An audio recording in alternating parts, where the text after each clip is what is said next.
Guys, welcome back. Welcome back, all of you, to another Sotd Shaves video where we're going to be doing the Penn razor that's fully adjustable from 1919. Guys, this is 102 years old. This is something that I consider to be one of the best parts of my entire shave collection. And we're going to be using it and experiencing it together. Get pumped, get stoked, you know I am.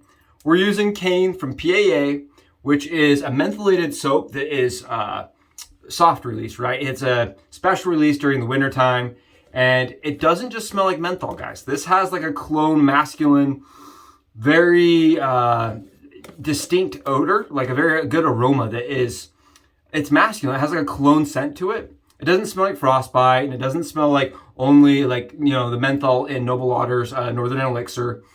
It has like a fresh, clean, masculine scent to it. I like it, and we're going to be using the splash on top to match, just to give it that staying power, and it also has a pretty good burn. I've noticed it has a pretty good burn. We're using the Omega 1098 Boar brush. You see I've already started some lather. Mine, it's an alright brush. It's starting to get on my nerves. It just still smells. A year later, it still smells. Okay, we're using this guy. All right, I want to talk to you guys a little bit about this razor just because I find it interesting. It's 102 years old. It was created in 1919 in upstate New York. And at the time, guys, this was sold in the box set. It was sold in the box set. It came with a strop and blade carrier and a stropping handle, and it was $10. And I know some of you guys are like, that's not that expensive. During the Great Depression, though, like blades were being bought for a week for like 25 cents, 20 cents. And even that was too expensive for a lot of people. That's why they were stropping them, because even 25 cents was really hard to attain. $10. I think that's part of the reason this wasn't so successful, is because $10 was a huge ask for people that were barely able to buy bread. Okay? Very interesting, very high end for the time, and very complex.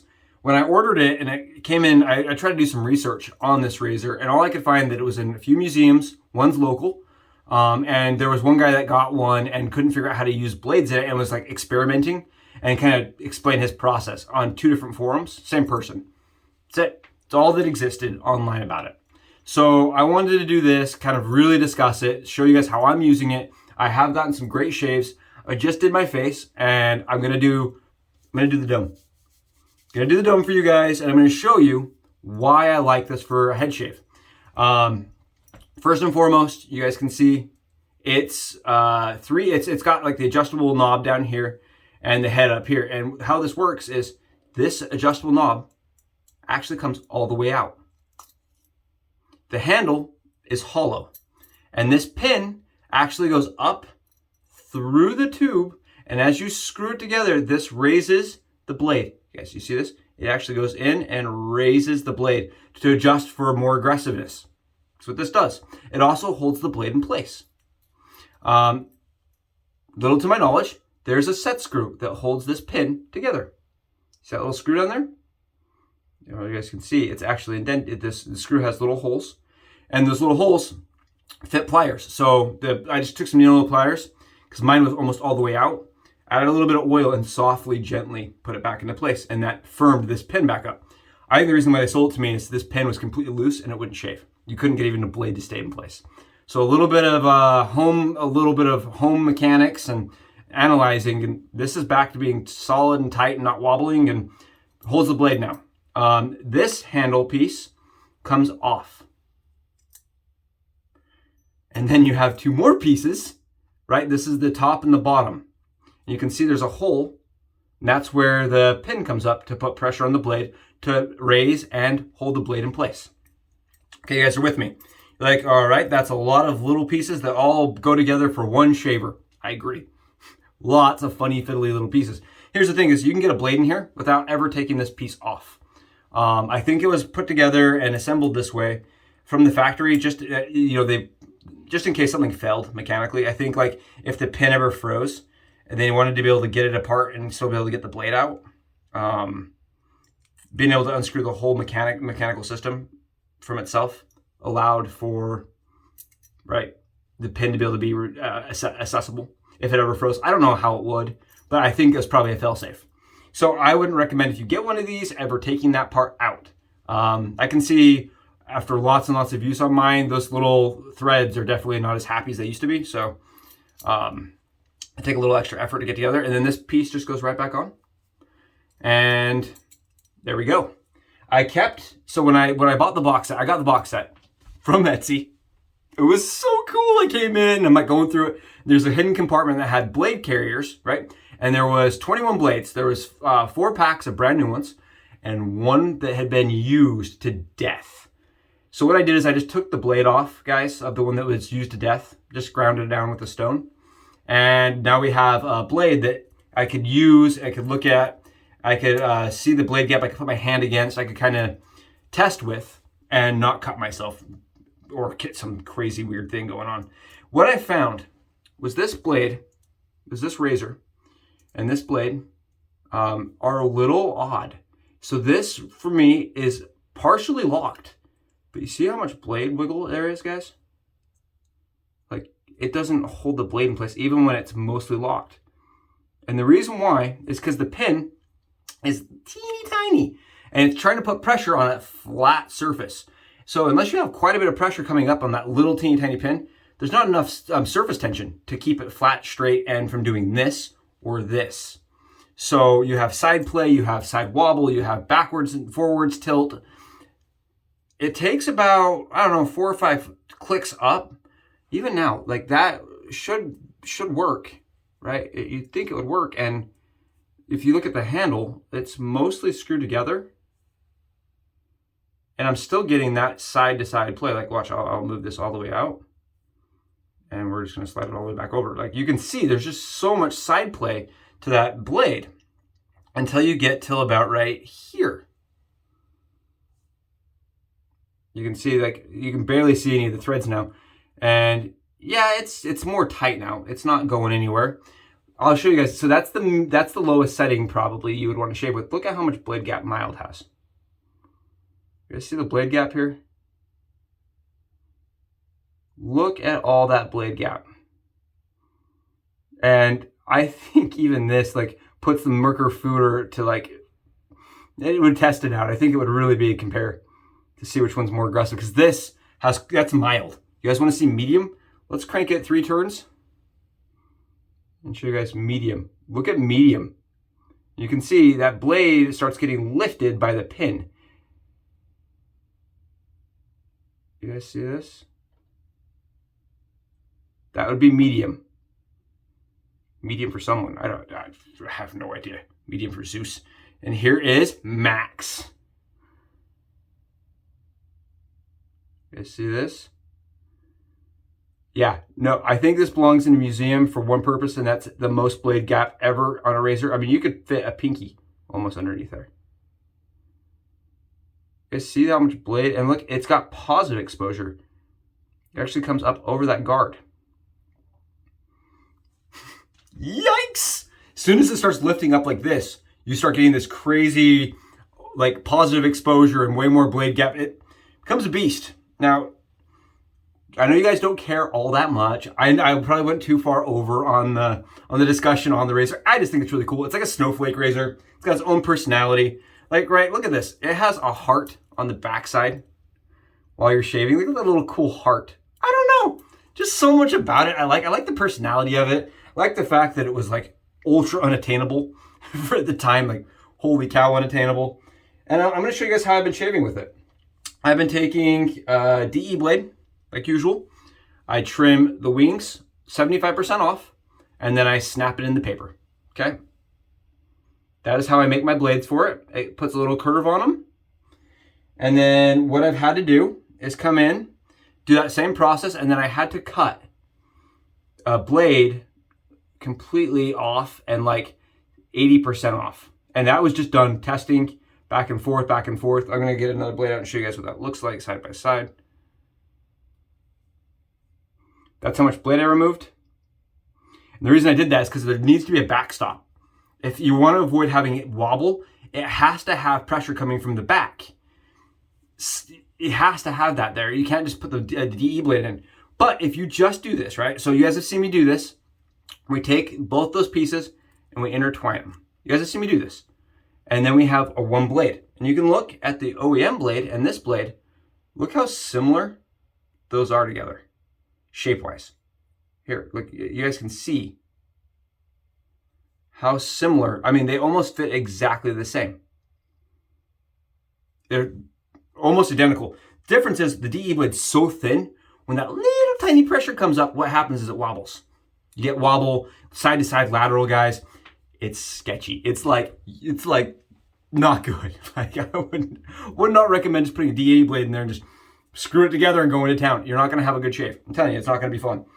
So what I did after tons of testing, and testing was done at my skin's comfort, right? There was definitely some abuse that happened to my poor skin. What I found works best is I took that blade off of this razor, right?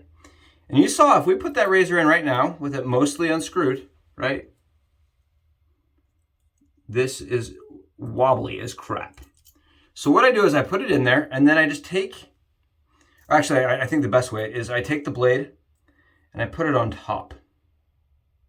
Yeah, it's just a little less finicky this way. Make sure, guys, you have a shim. If you ever see one of these or have something like this at home, you have something similar. I think there's a couple razors out there like the crisscross or I can't remember, that's similar. This may work too. So I put the blade on like this. I just kind of put it on the OEM and then I slide it together.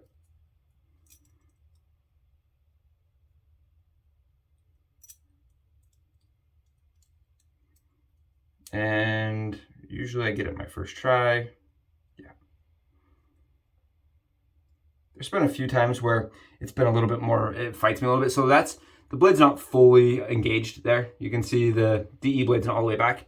I have to just adjust that with a shim. I just go in and I push it back.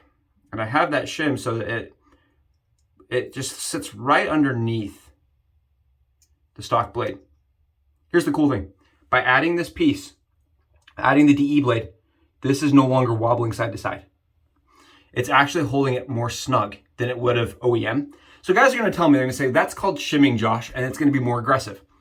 I'm gonna argue, I'm gonna theorize with you guys, that because you had to engage the adjustable mechanism in order to make this even shave by putting more positive exposure to it, that putting a blade on top and creating more pressure from this way is actually probably going to make it a little more mild, because you're going to get more tension on the blade surface without having to create more blade exposure, is my thought. I theorize. I'm not positive. I don't make blades. I don't make razors. I just shave with them. So when I put this together like this, it actually is fairly mild. Mild-ish, right? Mild enough.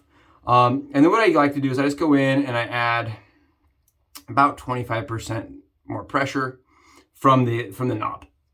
And that gives you guys a shaving blade in a 102-year-old razor.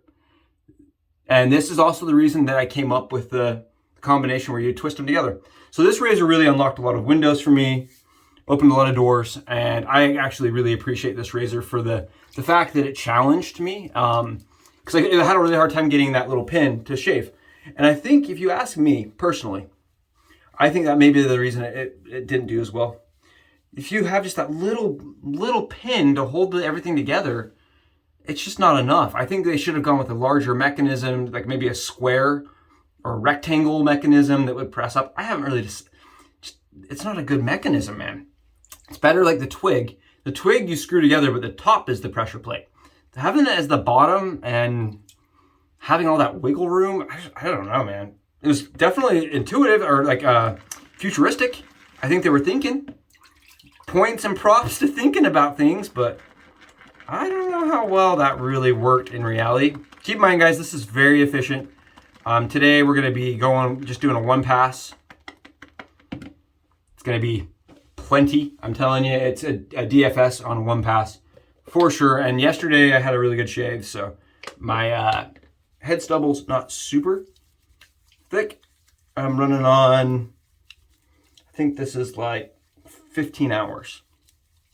The reason why we're doing a head shave, guys, is when I did my face shave with this razor today, I ended up having audio syncing problems. Yeah, audio midway, I didn't know, because I'm not watching the video, right? just midway through the video, it just died. It just stopped syncing. I think it's something to do with Samsung's software. I don't really know. The camera just died. So I just put on a little Cremo pre-shave to make sure that my skin's nice and happy. And we're gonna do a quick pass with the pen. The pen is awesome. It's a razor you can really count on to knock down lots of stubble. If people have asked me on a couple forum boards that know that I have it, some friends, like, Josh, how compare it to something? Guys, I am not as versed, right? I haven't done this for 50 years.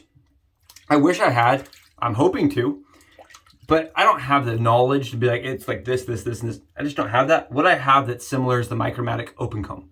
The MMOC gem is very similar. This is more aggressive than a 1912, and it's less aggressive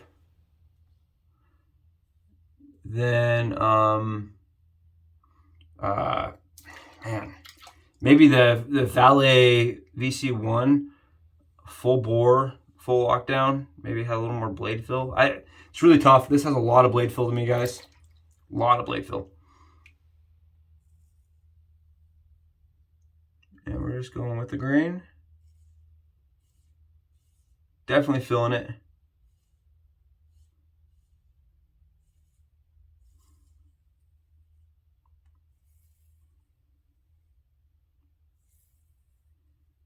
And this, like I said, is kind of a treasure piece in my collection, just because it's so unique and it was so expensive at the time, and you're just not going to see a lot of them. And the adjustability is cool. I mean, when I bought it, I kind of assumed that it wasn't going to be highly adjustable, but man, I don't think anybody should use any of those adjustable settings. They're crazy. Crazy. But you can see we're not getting any blade movement back there, nothing. You know me, I like to get a BBS shave. And this razor, one pass is pretty darn close to doing that for me. I'll like do a couple side swipes. You'll see me, I'll go across the grain, then up against the grain. But yeah, this razor's got plenty of bite. Plenty of aggression. And I find personally, just a little bit of pressure, right, does all the work for you. For me, I like to refer to this guy the mini beast, because it's so small, but it's so aggressive. Yeah, that's it.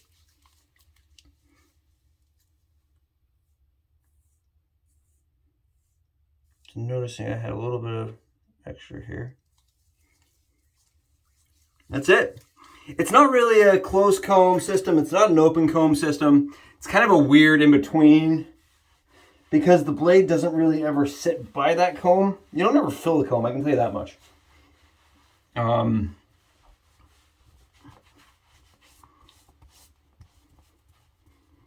Yeah. So it's plenty efficient.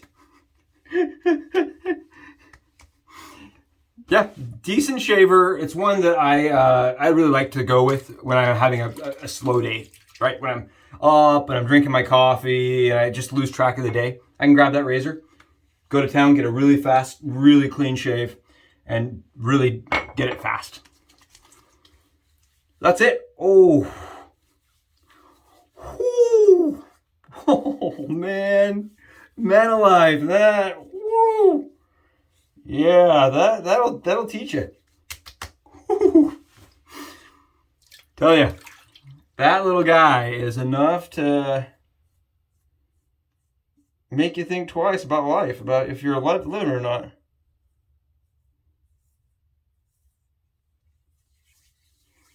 That's it. Guys, have an awesome Wednesday. Hopefully this was fun. Hopefully seeing something different made you happy, made you excited. For the 52 of you guys still following me, thank you so much. 53 of you dudes. It's kind of waffled the last couple days, but listen, thanks for the upvotes on my last video. If you haven't done so, give me some votes, right?